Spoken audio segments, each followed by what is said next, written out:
चामुंडापने के पीछे एक कथा प्रचलित है। दुर्गा सप्तशती में माता के नाम की उत्पत्ति कथा वर्णित है।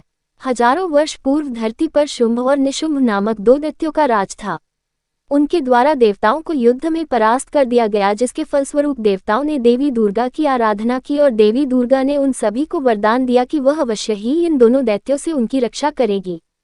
इसके पश्चात माता दुर्गा ने दो रूप धारण किए, एक माता महाकाली का और दूसरा माता अम्बे का। माता महाकाली जग में विचरने लगी और माता अम्बे हिमालय में रहने लगी।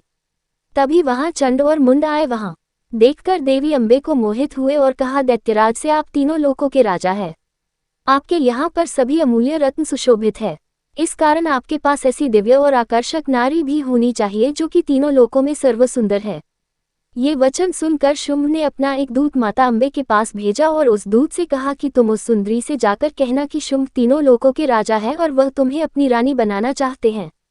ये सुन दूत माता अम्बे के पास गया और शुंभ द्वारा कहे गए वचन माता को सुना दिए।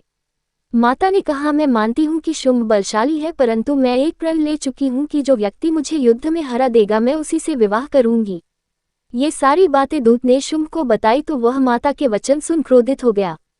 तभी उसने द्रुमलोचन सेनापति को सेना लेकर माता के पास उन्हें लाने भेजा।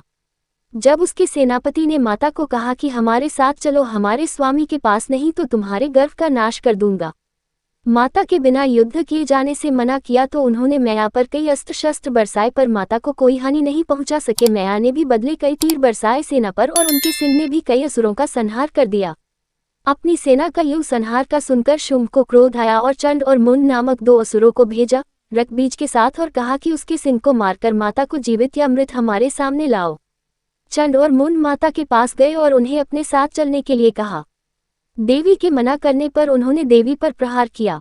तब देवी ने अपना महाकाली का रूप धारण कर लिया और असुरों के शीश काटकर अपनी मुंडों की माला में परोए और सभी असुरी सेना के टुकड़े टुकड़े कर दिए। फिर जब माता महाकाली माता अम्बे के पास लौटी तो उन्होंने कहा कि आज से चामुंडा नाम तेरा हुआ विख्यात और घर घर में होवेगा तेरे नाम का जाप।